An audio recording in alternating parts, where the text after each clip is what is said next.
أعوذ بالله من الشيطان الرجيم. يا عبادي الذين آمنوا إن أرضي واسعة فإياي فاعبدون. كل نفس ذائقة الموت. كل نفس ذائقة. ناظرین، جس معاشرے میں ہم زندگی گزار رہے ہیں اس معاشرے میں ہم دیکھتے ہیں کہ ایک طرف بدعات و خرافات کا لامتناہی سلسلہ چل پڑا ہے. ہر مہینہ کچھ نہ کچھ بدعات و خرافات ہیں کہ جو شریعت کے کام نہیں ہے، شریعت میں اس کا کوئی عمل دخل نہیں ہے، لیکن دین کے نام پر ایسے کاموں کو کیا جا رہا ہے. وہیں پر ہم دیکھتے ہیں کہ کچھ ایسے رسوم و رواج بھی ہمارے معاشرے میں چل پڑے ہیں کہ جن کا دین سے کوئی تعلق نہیں ہے، لیکن ہم اپنی زندگیوں میں ان کاموں کے کرنے کو فرض اور لازم سمجھ بیٹھے ہیں، اور یہ سمجھ بیٹھے ہیں کہ جب تک ان رسوم و رواج کو انجام نہ دیا جائے ہماری زندگی کا کوئی کام نہیں ہو سکتا. محترم حاضرین، بڑے افسوس کے ساتھ میں یہ بات کہوں گا کہ آج ہم جس معاشرے میں زندگی گزار رہے ہیں، بچے کے پیدا ہونے سے پہلے سے لے کر ایک آدمی کی وفات کے بعد تک، پیدائش سے پہلے سے لے کر وفات کے بعد تک رسوم و رواج کا ایسا لامتناہی سلسلہ چل پڑا ہے کہ ان رسوم و رواج کے بغیر آج ہم اپنی زندگی کو ناقص سمجھنے لگے. حاضرین، میں آپ کو بتاؤں، زندگی کے جس شعبے میں ہم زندگی گزار رہے ہیں اور جس معاشرے میں ہم زندگی گزار رہے ہیں، اس معاشرے پر ایک طائرانہ نظر اگر ہم ڈالیں، ایک ہلکی سی نظر ہم ڈالیں تو آپ دیکھنے کی کوشش کریں. ایک بچے کی پیدائش کی خبر ملتی ہے، بس وہاں سے رسوم و رواج کا سلسلہ شروع ہو جاتا ہے. گود بھرائی کے نام پر ایک رسم انجام دی جاتی ہے، پھر اس کے بعد بہت سارے ایسے رسوم و رواج ایسے انجام دیے جاتے ہیں کہ جو لڑکی کے والدین پر جن کا خرچ برداشت کرنا اور اسی طرح سے ان اخراجات کو پورا کرنا مشکل ہو جاتا ہے. اور اس کے بعد ہم دیکھیں ایک بچے کی پیدائش ہوتی ہے. بچے کی جب پیدائش ہوتی ہے تو پیدائش کے سلسلے میں بھی یہ رسوم و رواج چل پڑی ہے کہ پہلی پیدائش ہے، پہلا بچہ ہے، پہلی بچی ہے، اس طرح کے اس سلسلے میں بھی رسوم و رواج ہے. پھر بچے کی پیدائش ہوتی ہے، طریقہ یہ بتایا گیا، شریعت میں یہ بات بتائی گئی کہ بچے کی پیدائش کے بعد عقیقہ کیا جائے، اس کا ختنہ کروایا جائے اور اسی طرح سے اس کا اچھا نام رکھا جائے. یہ شریعت کے احکام ہے، لیکن شریعت کے احکام کو ہم نے ایک طرف رکھ دیا اور دوسری طرف جو رسوم و رواج کا ایک سلسلہ چل پڑا ہے کہ ہم چلا کیا جاتا ہے، چھٹی کی جاتی ہے، اور اس کے بعد ہم دیکھیں ایک لامتناہی سلسلہ چل پڑا ہے. اور یہی معصوم سا بچہ جب تھوڑا سا بڑا ہوتا ہے، بچہ ہو یا بچی ہو، پھر اس کے بعد ہم دیکھیں بالغ ہونے کے بعد ایک اور رسم انجام دی جاتی ہے. لڑکی بالغ ہوتی ہے، ایک اور رسم انجام دی جاتی ہے، پھول پہنائے جاتے ہیں، گویا کہ خاندان میں اس بات کا اعلان کیا جاتا ہے کہ بچی بالغ ہو چکی ہے، بچی جوان ہو چکی ہے. اور اس کے بعد ہم دیکھیں بچی کی شادی کا مسئلہ آتا ہے. شادی سے لے کر ہم دیکھیں شادی سے پہلے کتنے سارے رسوم و رواج انجام دیے جاتے ہیں. دیکھنے کے لیے لڑکے والے آتے ہیں، وہاں رسوم و رواج ہے، اور بات پکی ہونے والی ہے، وہاں پر رسوم و رواج ہے. اور اسی طرح سے اس سے آگے ہم بڑھ جائیں، رسم کے نام پر ایک رسم انجام دی جاتی ہے، پرومس کے رسم کے نام پر ایک انجام دی جاتی ہے، ہلدی کی رسم، مہندی کی رسم، اور اس کے بعد شادی سے پہلے سانچک کی رسم. اللہ اکبر، شادی ہوتی ہے، شادی میں بھی کتنے طرح کے رسوم و رواج انجام دیے جاتے ہیں. شادی ہوئی، شادی کے ہونے کے بعد آپ دیکھیں جمعگی کے نام پر کوئی 4 جمعگی، کوئی 7 جمعگی، کوئی 6 جمعگی، اس طرح سے جمعگیوں کا ایک سلسلہ چل پڑتا ہے. پھر اس کے بعد وہی پھر سے ایک سلسلہ پھر سے آغاز ہوتا ہے، بچے کی پیدائش، پھر وہاں سے ایک اور سلسلہ چل پڑا. حاضرین، یہ بات یاد رکھیں، ایسے ہی ہوتے ہوتے پہلے اس نے اپنے بچوں کی رسوم و رواج انجام دی، پھر اس کے بعد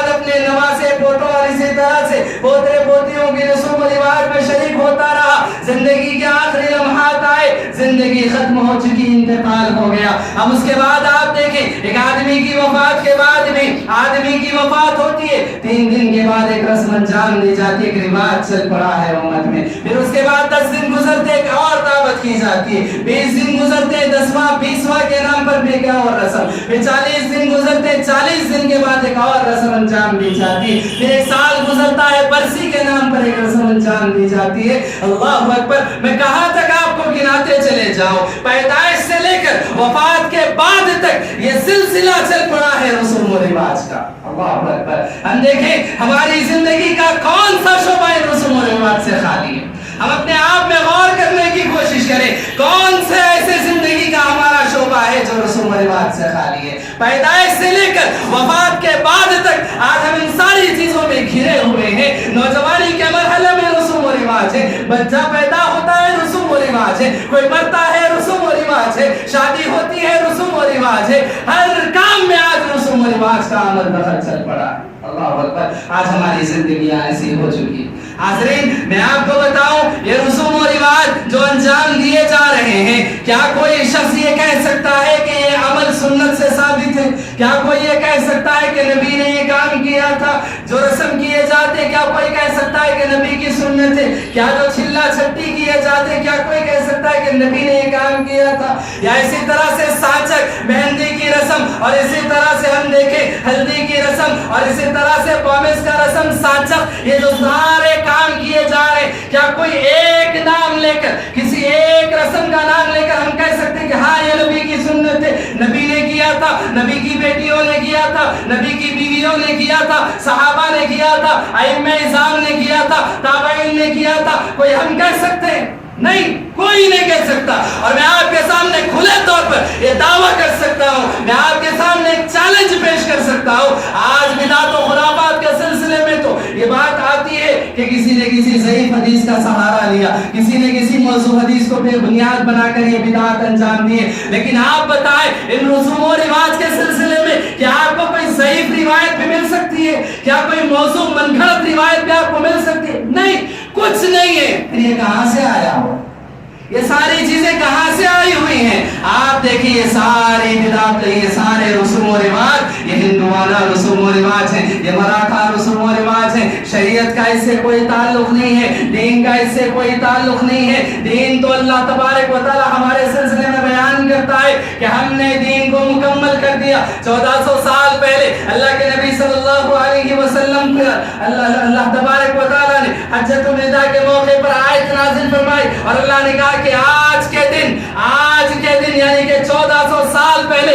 اللہ تبارک و تعالیٰ نے نبی پر اس دین کو مکمل کر دیا, اور کہا کہ یہ دین تمہارے لیے نعمت ہے, اس دین کو تم اپناؤ, اس دین کے مطابق زندگی گزارو, دنیا اور آخرت میں کامیاب ہو جاؤ گے. حاضرین, معلوم ہوا ہماری زندگیاں رسوم و رواج میں پڑی ہوئی ہیں. یہ رسوم و رواج کا ایک لامتناہی سلسلہ چل پڑا ہے جو ہماری زندگی کے کسی شعبے سے خالی نہیں ہے. حاضرین, سوال پیدا یہ ہوتا ہے کہ ان رسوم و رواج کا خاتمہ کیسے ہو, ان رسوم و رواج کو ختم کیسے کیا جائے. ہر انسان یہ کہہ سکتا ہے کہ ہاں یہ رسوم و رواج کا دین سے کوئی تعلق نہیں ہے, ہر انسان اس بات کو مانتا ہے, لیکن کیا کہتے ہیں کہ فلاں سے چلتا آ رہا ہے, بڑوں سے چلتا ہوا آ رہا ہے, دنیا داری میں بھی کچھ ہونا چاہیے, لوگوں کے جیسا کرنا چاہیے, معاشرے میں جیسا چل رہا ہے چلنا پڑتا ہے. یہ ساری باتیں آ رہی ہے. یاد رکھیں, ہم مسلمان ہیں, مسلم, ہمیں شریعت نے اس بات کا حکم دیا کہ تم مسلم ہو.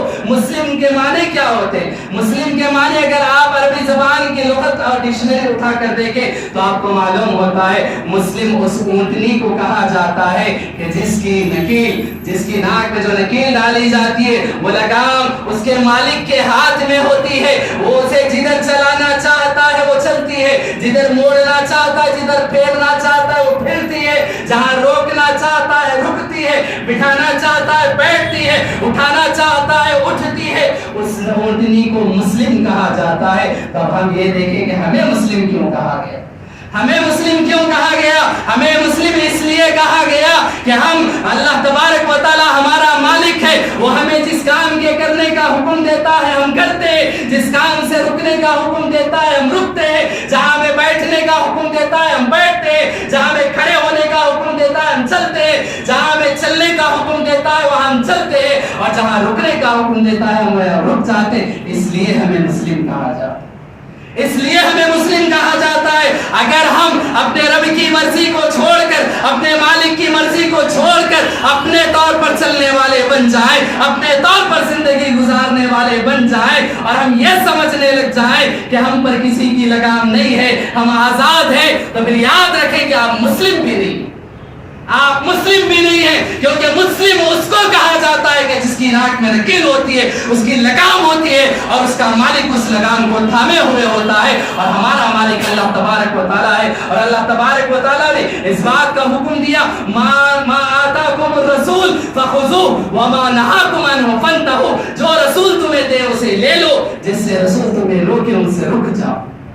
جو رسول تمہیں دے اسے لے لو, اور جس سے رسول تمہیں روکے اس سے رک جاؤ. تو حاضرین, ہم مسلم ہیں, ہم رسول نے جہاں ہمیں روکا ہم وہاں رک جانے والے ہیں. جس کام کا حکم رسول نے دیا ہم اس کام کو انجام دینے والے, تو ہم مسلم ہیں, تو ہم مسلم ہیں. ورنہ یاد رکھیں, اگر ہم یہ سمجھنے لگ جائیں ہم بے لگام ہیں, ہم آزاد ہیں, ہم جو چاہے کریں, ہم جیسے چاہے کریں, ہم جہاں چاہے چلے, ہم جہاں چاہے رکے, ہم اپنی مرضی سمجھ لیں, تو پھر یاد رکھیں ہم مسلم بھی نہیں ہیں, ہم مسلم نہیں ہیں. اگر ہم مسلم ہیں تو پھر ہماری لگام ہے جو ہمارے مالک کے ہاتھ میں ہے. وہ جہاں چاہتا ہے ہم وہاں چلنے کے لیے تیار, جہاں وہ روکنا چاہتا ہے ہم رکنے کے لیے تیار. تو ایسے وقت میں ہم حقیقی معنوں میں مسلم ہیں.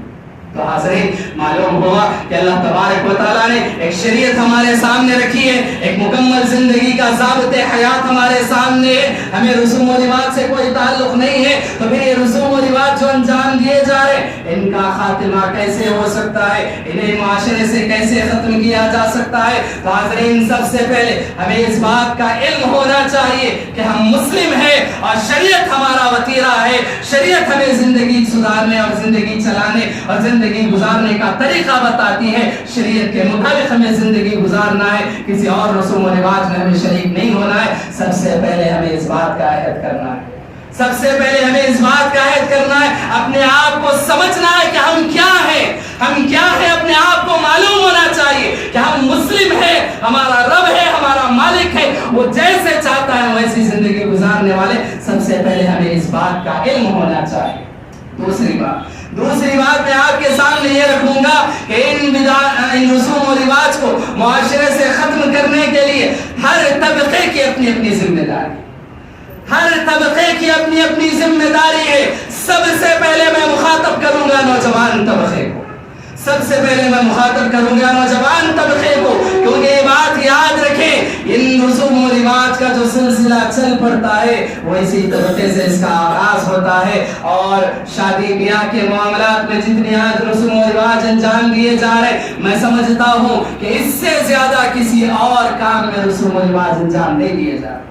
تو سب سے پہلے میرے مخاطب وہ نوجوان ہیں کہ جن کی شادیاں ہونے والی ہیں, جن کے نکاح ہونے والے, وہ اس بات کا عہد کر لیں, اپنے آپ میں یہ بات طے کر لیں کہ مجھے نکاح کرنا ہے, مجھے نکاح کرنا ہے. مجھے خواہش پوری کرنی نہیں ہے, مجھے آرزوئیں پوری کرنی نہیں ہے, مجھے تمنائیں پوری کرنی نہیں ہے, مجھے سنت کو انجام دینا ہے, مجھے نکاح کرنا ہے. یہ بات یاد رکھیں. کسی ایک نکاح کی محفل میں بیٹھا ہوا تھا, وہاں جو بیان چل رہا تھا اس بیان میں ایک عالم دین نے بڑی گہری اور بڑی سچی بات انہوں نے بتائی. انہوں نے کہا کہ آج معاشرے میں جس طرح کے کام انجام دیے جا رہے ہیں, نکاح کے موقع پر, شادی بیاہ کے موقع پر جس طرح کے کام انجام دیے جا رہے ہیں, جس طرح کے رسوم و رواج انجام دیے جا رہے ہیں, اس کا نکاح سے تو کوئی تعلق نہیں ہے, اس کا نکاح سے تو کوئی تعلق نہیں ہے. نکاح اللہ کے نبی صلی اللہ علیہ وسلم نے جو کر کے بتایا وہ ہمارے سامنے ہے, احادیث میں موجود ہے. علماء اس نکاح کو بیان کرتے ہیں, نبی نے کیسے نکاح کیا, نبی نے کیسے نکاح کروایا, یہ ساری باتیں ہم جانتے ہیں. آپ اس بات کا یقین کر لیں کہ نکاح سے نہ سانچک کا کوئی تعلق ہے, نہ مہندی کی رسم کا کوئی تعلق ہے, نہ ہلدی کی رسم کا کوئی تعلق ہے, نہ پومیس کی رسم کا کوئی تعلق ہے. اور اسی طرح سے یہ جو مرد و زن کا اختلاط ہے, یہ جو بے پردگی ہے, اس کا کوئی تعلق شریعت اسلامیہ سے نہیں ہے. تو پھر یہ بات یاد رکھیں, جب نکاح سے اس کا کوئی تعلق نہیں ہے تو نکاح کے موقع پر یہ سارے کام کیوں ہوا, جب نکاح سے اس کا کوئی تعلق نہیں ہے تو نکاح کے موقع پر یہ سارے کام کیوں ہوتے ہیں؟ تو کہا جاتا ہے نوجوان جو اپنے آپ کو یہ کہتا ہے، یہ دعویٰ کرتا ہے کہ میں سنت پر عمل کرنے والا، میں فلاں جماعت سے تعلق رکھنے والا، میں قرآن و حدیث پر عمل کرنے والا، لیکن جیسے ہی بات شادی بیاہ کی آتی ہے خاموش ہو جاتا ہے، خاموش ہو جاتا ہے، اپنے آپ کو اتنا معصوم بتانے لگتا ہے کہ میرا تو کوئی بس چلنے والا نہیں ہے، میرے ماں باپ ہیں، میرے بھائی بہن ہیں، بڑی بہنیں ہیں، اس طرح سے کر رہی ہیں، میرے ماں باپ اس طرح سے کر رہے ہیں، میں مجبور ہوں، میں لاچار ہوں۔ اللہ اکبر! یہ کس عمر میں زندگی کے کس مرحلے میں یہ بات کہی جا رہی ہے؟ جبکہ شریعت بتاتی ہے نوجوانی کے مرحلے میں انسان اس مرحلے میں ہوتا ہے کہ کوئی کام انسان کے سامنے ناممکن نہیں ہوتا، وہ عزم و حوصلے کی بنیاد پر ہر کام کو انجام دینے کی صلاحیت رکھتا ہے اور ہر کام کو انجام دینے کا عزم و حوصلہ اس کے اندر ہوتا ہے۔ ایسی عمر میں جہاں زندگی کا آغاز ہو رہا ہے، نئی زندگی کی شروعات ہو رہی ہے، ایسے موقع پر ایک نوجوان اس طرح کی لاچاری اور بے بسی کی بات کرے کہ میں کچھ نہیں کر سکتا، میں مجبور ہوں، میں لاچار ہوں، دھتکار ایسے نوجوان، دھتکار ہے ایسے نوجوان پر جو یہ کہے کہ میں اپنی زندگی کے بارے میں فیصلہ نہیں کر سکتا، میں اپنی زندگی نبی کے طریقے پر نہیں کر سکتا، میں اپنی نکاح کا آغاز، اپنی شادی بیاہ کی زندگی کا آغاز میں نبی کے طریقے پر نہیں کر سکتا۔ ایسے نوجوان کی جوانی پر دھتکار ہے اور ایسے نوجوان کی اس بات پر، اس بے بسی یہ عزم و حوصلہ پیدا کرے، اپنے اندر یہ بات پیدا کرے میں نوجوان ہوں، میں نبی کے طریقے پر زندگی گزارنے والا، میں قرآن و حدیث پر عمل کرنے والا، جب بات عمل کی آئی تو میں خاموش نہیں رہ سکتا، مجھے عمل کرنا ہے، میری اپنی زندگی کی شروعات مجھے کرنا ہے۔ ایسے مرحلے میں نبی کے طریقے کو سامنے رکھوں گا، دنیا ناراض ہو جائے مجھے اس سے کوئی پرواہ نہیں ہے، میں اپنے رب اور اپنے رسول کو راضی کرنے کی کوشش کروں گا۔ اس بات کا عہد آپ کر لیں، اس بات کا عہد آپ کر لیں اور یہ بات یاد رکھیں، کتنے ایسے نوجوان ہم نے دیکھا ہے کہ جو بڑے بڑے دعوے کیا کرتے تھے، جو کہا کرتے تھے کہ ہم قرآن و حدیث پر عمل کرنے والے، ہم سنت پر عمل کرنے والے، ہم نبی کے طریقے پر عمل کرنے والے، لیکن ہم نے دیکھا کہ چھپ چھپ کر ایسے ایسے کام انہوں نے انجام دیے، شرم آتی ہے ان باتوں کو بیان کرنے سے۔ کہا جاتا ہے کہ مجبور تھے، گھر والے ایسے کہہ رہے تھے، ہم لاچار تھے۔ اللہ اکبر! یہ ساری باتیں آپ دنیا میں بہانے بنا سکتے، اپنے آپ میں آپ بہانے بنا سکتے، لیکن یاد رکھیں اللہ اور اس کے رسول کے سامنے پکڑ آپ کی ہونے والی۔ اللہ تبارک و تعالیٰ نے جو زندگی عطا فرمائی، جو جوانی اللہ نے عطا فرمائی، اللہ پوچھے گا اس سلسلے میں، اس کے لیے آپ تیار رہیں کہ آپ کیا جواب دیں گے۔ تو حاضرین، یہ تو ہوا نوجوانوں کے سلسلے میں۔ نوجوان طبقے سے میرا یہ خطاب تھا کہ وہ اپنی ذمہ داری کو سمجھے کہ مجھے جو نکاح کرنا ہے میں وہ شریعت کے مطابق نکاح کروں گا، ان ساری رسوم و رواج سے میرا کوئی تعلق نہیں، میرے دین کا کوئی تعلق نہیں، میرے اسلام کا کوئی تعلق نہیں، اور میں ان ساری رسوم و رواج کو میں اپنی زندگی سے، اپنے آپ سے میں ان ساری رسوم و رواج کو ختم کرنے کی کوشش کروں گا۔ میں پہلا وہ شخص بننے کی کوشش کروں گا کہ میرے خاندان میں ان رسوم و رواج کے خاتمے کا میں آغاز کرنے کی کوشش کروں گا، اور نوجوان اس بات کا عہد کریں۔ اس کے آگے ہم چلتے، اس کے آگے ہم آگے بڑھ کر یہ دیکھیں کہ ان نوجوانوں کے جو ماں باپ ہیں، جو بوڑھے ماں باپ ہیں، ان سے میرا یہ مطالبہ ہے، ان سے میرا یہ خطاب ہے۔ آج ہم دیکھیں لڑکی کی جب بات آتی ہے تو ہر ماں باپ یہ کہتے ہیں، یہ سمجھتے، اپنے آپ کو مجبور سمجھتے، لاچار سمجھتے، ہر انسان اپنے آپ میں یہ محسوس کرنے لگتا ہے کہ لڑکی والوں کی طرف سے فلاں فلاں چیزوں کے مطالبے، ہمیں یہ دینا ہے، ہمیں یہ دینا ہے، ایک لسٹ تیار ہو چکی ہے، لڑکی والوں کی طرف سے یہ لڑکے والوں کی طرف سے اس طرح کی ڈیمانڈز آئے ہوئے ہیں۔ یہ ساری باتیں اپنے طور پر سمجھتے۔ جب لڑکی کا معاملہ ہو، وہی جب لڑکے کا معاملہ ہو تو آپ کا کیا رد عمل، آپ کا کیا رد عمل ہوتا ہے؟ لڑکی کا آپ نے نکاح کیا، فلاں چیزیں آپ کو دینی پڑی، اور اس وقت آپ نے اپنے آپ کو مجبور سمجھا۔ جب آپ لڑکے کا نکاح کر رہے تب آپ یہ سارے کام کیوں کر رہے؟ تب آپ یہ ساری چیزوں کا مطالبہ کیوں کر رہے؟ آپ کے دل کو احساس ہونا چاہیے کہ لڑکی کا جب ہم نے نکاح کیا کتنی ہمیں تکلیف ہوئی، کتنے مراحل سے ہم کو گزرنا پڑا، اور جب ہم لڑکے کی شادی کر رہے، لڑکے کا نکاح کر رہے تو اتنا بوجھ اور اتنا مشقت میں ہم لڑکی والوں کو کیوں ڈالے؟ ہر انسان کو اس بات کا احساس ہونا چاہیے، خصوصاً جو مائیں یہاں پر بیٹھی ہوئے ان سے میں اس بات کا خطاب کرتا ہوں اور کہتا ہوں، اپنے آپ میں سوچ کر دیکھیں، لڑکی کا نکاح جب آپ نے کہ آپ کتنے پریشان تھے، اب آپ لڑکے کا نکاح کر رہے ہیں، آپ کی خوشیاں، آپ کی تمنائیں، آپ کی آرزوؤں کا آپ جنازہ نکالنے کے لیے بیٹھے ہوئے، ذرا آپ سوچ کر دیکھیں لڑکی اور لڑکی والوں کے گھر پر کیا گزرتی ہوگی۔ تو ان باتوں کو سمجھنے کی ضرورت ہے۔ اس سے آگے بڑھ کر میں اور آپ کے سامنے ایک بات رکھنے کی کوشش کروں گا۔ معاشرے کے ہر وہ طبقے کے لوگ جو اپنا اس اثر و رسوخ اس معاشرے میں رکھتے، اثر و رسوخ رکھتے، اب جن کی بات چل سکتی ہے، جن کا معاشرے میں کوئی مقام ہو، جو مرتبہ ہو، بڑی عمر کے لوگ خاص طور پر میرے مخاطب ہے، کیونکہ ان کی بات چلتی ہے، وہ جو کہتے ہیں لوگ سنتے ہیں۔ بڑی عمر کے جو لوگ کہتے ہیں وہ نوجوان ان کی باتوں کو سنتے ہیں اور کہتے ہیں کہ بڑے لوگ کہہ رہے ہیں تو ماننا پڑتا ہے۔ تو ایسے سارے لوگوں سے میں کہتا ہوں آپ چپ نہیں رہ سکتے ایسے موقع پر، آپ چپ نہیں رہ سکتے ایسے موقع پر، اور یہ بات یاد رکھیں ہر انسان اپنے اپنے طور پر ذمہ دار ہے۔ اللہ کے نبی نے فرمایا کلکم راع وکلکم مسئول عن رعیتہ، تم میں سے ہر آدمی ذمہ دار ہے اور ہر ایک آدمی سے اس کی ذمہ داری کے بارے میں پوچھا جائے گا۔ آپ کی اولاد کے بارے میں آپ سے پوچھا جائے گا، آپ کے معاشرے کے بارے میں آپ سے پوچھا جائے گا، اور یہ بات آپ نہیں کہہ سکتے کہ بچے کر رہے تھے میں خاموشی سے دیکھ رہا تھا، یا میرا کیا چلتا ہے، میں کیا کر سکتا ہوں، اس عمر میں آپ نہیں کہہ سکتے۔ آپ جو کہیں گے وہ بات چل سکتی ہے، آپ کی بات سنی جا سکتی ہے، آپ کا یہ فریضہ ہے کہ آپ اس وقت انجام دیں اس بات کو۔ اور یہ بات یاد رکھیں معاشرے کے بڑے افراد جب اس بات کو طے کر لیں کہ ہمیں معاشرے سے ان باتوں کو ختم کرنا ہے، ان رسوم و رواج کو ختم کرنا ہے، تو بہت زیادہ ممکن ہے کہ یہ رسوم و رواج ختم ہو سکتے ہیں۔ اور یہ بات یاد رکھیں رسوم و رواج کے بڑھنے کی ایک بہت بڑی وجہ یہ ہے کہ اس میں بڑی عمر کے جو ضعیف حضرات ہیں یا تو وہ ان رسوم و رواج میں شامل ہوتے یا تو پھر خاموشی اختیار کرتے ہیں۔ یاد رکھیں ان رسوم و رواج میں خاموشی اختیار کرنا یہ بھی آپ پر گناہ ہے، اور اسی طرح سے ان رسوم و رواج میں شریک ہونا یہ بھی آپ پر گناہ ہے۔ دونوں طریقوں سے نکل جائے، جہاں آپ برائی دیکھیں، جہاں آپ رسوم و رواج دیکھیں وہیں پر آپ ڈٹ جائیں کہ جب تک یہ رسم ختم نہیں ہوگی اور اس کا خاتمہ نہیں ہوگا میں یہاں سے ہٹنے والا نہیں ہوں۔ ان ساری چیزوں کو ختم کیا جائے۔ یہ ساری چیزیں میرے خاندان میں نہیں ہو سکتی، میرے معاشرے میں نہیں ہو سکتی، میرے گھر میں یہ سارے کام انجام نہیں دیے جا سکتے۔ ہر معاشرے کا ذمہ دار، ہر ضعیف شخص، ہر ماں، ہر باپ اپنے طور پر اس بات کا عہد کر لے کہ مجھے میرے خاندان سے ان کاموں کو ختم کرنا ہے، مجھے اپنے معاشرے سے ان کاموں کو ختم کرنا ہے، ان رسوم و رواج کا خاتمہ کرنا ہے، یہ اپنی ذمہ داری سمجھ لیں۔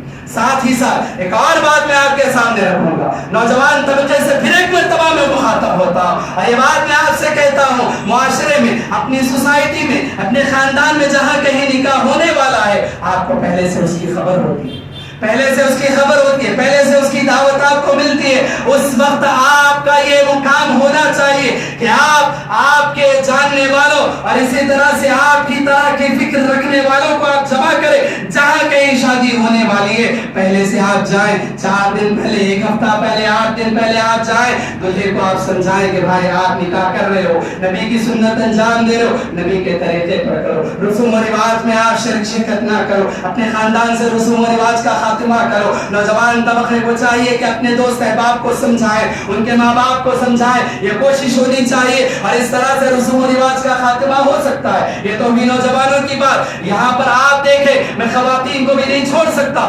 خواتین کے سلسلے میں بھی میں یہ بات کہوں گا، کیونکہ مجھے بتانا ہے کہ جب تک معاشرے کا ہر طبقہ یہ نہ سمجھے کہ میری یہ ذمہ داری ہے کہ رسوم و رواج کو ختم کیا جائے، اس وقت تک یہ رسوم و رواج ختم نہیں ہو سکتے۔ آج یہ رسوم و رواج اس قدر جڑ پکڑ چکے ہیں اور اس قدر پھیل چکے ہیں ہمارے معاشرے میں کہ جب تک معاشرے کا ہر طبقہ یہ نہ سمجھے کہ مجھے اس معاشرے سے رسوم و رواج کو ختم کرنا ہے، اس وقت تک یہ رسوم و رواج ختم نہیں ہو سکتے۔ لہٰذا خواتین کی بھی یہ ذمہ داری بنتی ہے، خواتین کی بھی یہ ذمہ داری بنتی ہے، جس گھر میں شادی ہونے والی ہے، معاشرے میں، خاندان میں، آپ کو معلوم ہوتا ہے، آپ کو چاہیے کہ آپ جائیں اس گھر پر اور بتائیں اس گھر کے لوگوں کو، لڑکی کی ماں کو بتائیں، لڑکی کو سمجھائیں، لڑکی کے گھر والوں کو سمجھائیں کہ رسوم و رواج کا خاتمہ ہونا چاہیے، ایسے کام انجام نہیں دینے چاہیے، اس سے نکاح سے برکت ختم ہو جاتی ہے۔ نبی کے طریقے پر نکاح ہو تو نبی کے طریقے پر نکاح ہونے والے نکاح میں برکت ہوتی ہے اور رسوم و رواج سے برکت ختم ہو جاتی ہے۔ یہ ساری باتیں سمجھانے کی ضرورت ہے، اور یہ بات یاد رکھیں معاشرے کا ہر طبقہ اپنے اپنے طور پر ذمہ دار ہے۔ اگر کسی معاشرے میں، کسی سوسائٹی میں، کسی خاندان میں اگر یہ رسوم و رواج ہو رہے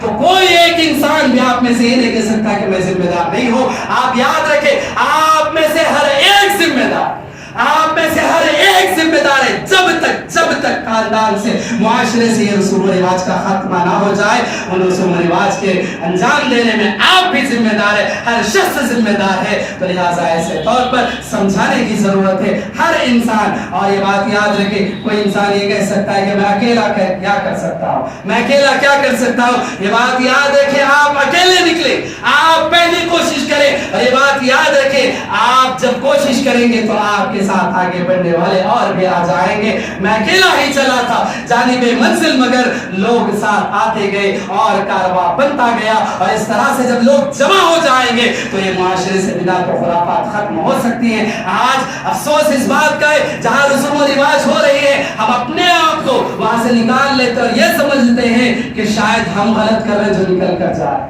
یہ لوگ سارے صحیح کر رہے. آج اس طرح کا معاشرہ بن چکا ہے, جبکہ ہونا یہ چاہیے رسوم و رواج انجام دینے والے کو اس بات کا ڈر ہونا چاہیے کون آئے گا مجھے روکے گا, کون آئے گا اور اس معاشرے اس رسم کو ختم کرنے کی کوشش کرے گا. اس بات کا ڈر ہونا چاہیے اور ایسا احساس ہونا چاہیے کہ میں غلط کر رہا ہوں. لوگ دیکھیں گے مجھے روکیں گے, لوگ دیکھیں گے مجھے ڈانٹیں گے, لوگ دیکھیں گے میری تنبیہ کریں گے. اس بات کا ڈر ہونا چاہیے. آج یہ اتنا بڑھ کیوں چکا ہے کیونکہ آج ہم خاموش ہو گئے, ہم دیکھتے ہوئے گزرتے ہوئے نکل جاتے, خاموشی اختیار کر لیتے. اس لیے اس طرح کے رسوم و رواج کو انجام دینے والوں کے حوصلے اور زیادہ بڑھ چکے ہیں اور وہ اور زیادہ بڑھ چڑھ کر ان رسوم و رواج کو انجام دے رہے. حاضرین ایک آخری بات بتا کر میں اپنی بات کو ختم کروں گا. سمجھانے پر اور اسی طرح سے اپنی ذمہ داری انجام دینے پر بھی اگر معاشرے سے رسوم و رواج ختم نہ ہو, خاندان سے رسوم و رواج ختم نہ ہو, آپ کے لاکھ منانے سمجھانے کے باوجود وہ چیز ختم نہ ہو رہی ہو اور اس چیز کو انجام دیا جا رہا ہو, آخری بات میں آپ کے سامنے رکھوں گا کہ ایسی شادیوں سے, ایسی رسوم و رواج سے آپ پرہیز کریں. آپ اپنے آپ کو روک لیں. جہاں آپ کی بات کی اہمیت نہ ہو اس چیز کو, اس رسم کو اہمیت دینے کی آپ کو ضرورت نہیں ہے. آپ سنت کو اہمیت آپ دیں اور اسی طرح سے شریعت کو آپ اہمیت دیں. لوگ ناراض ہونے دیں. آپ یہ بات یاد رکھیں جب آپ کی بات نہیں چل رہی ہے تو پھر سامنے والے کی آپ کیوں چلنے دیں گے. جب آپ کی بات کی اہمیت نہیں ہے تو سامنے والے کو آپ کیوں اہمیت دیں گے. جب لوگ آپ کو ناراض کر رہے تو آپ سامنے والے کو خوش کیوں کریں گے. اور یہ بات یاد رکھیں لوگ ناراض ہوتے ہوں ہمیں کوئی مطلب نہیں لوگوں کی ناراضگی کا. ہم اپنے رب کو اور رسول کو راضی کرنے والے, وہ اگر راضی ہو جائیں تو پھر یاد رکھیں ہماری دنیا بھی کامیاب ہے اور ہماری آخرت بھی کامیاب ہے. رب العالمین سے میں دعا کرتا ہوں کہ رب العالمین ہم تمام کو شریعت کے مطابق زندگی گزارنے کی توفیق عطا فرمائے. رب العالمین ہر طرح کی رسوم و رواج اور اسی طرح سے بدعت و خرافات کا ہمارے معاشرے سے خاتمہ فرمائے. اور اللہ تبارک و تعالی ہمیں یہ ہمت, یہ حوصلہ عطا فرمائے کہ ہم ان بدعت و خرافات اور رسوم و رواج کو ختم کر سکے. ہر انسان اپنے آپ میں یہ دعا کر لے کہ اللہ تبارک و تعالی مجھے پہلا شخص وہ بنائے کہ جو میں اپنے معاشرے سے رسوم و رواج کو ختم کرنے والا بنوں, اور اللہ مجھے اس کی توفیق نصیب فرمائے. ہر انسان کی اپنی اپنی یہ دعا ہونی چاہیے. رب العالمین سے میں دعا کرتا ہوں کہ رب العالمین ہمارے معاشرے سے بدعت و خرافات, رسوم و رواج کو اللہ تبارک و تعالی ختم فرمائے.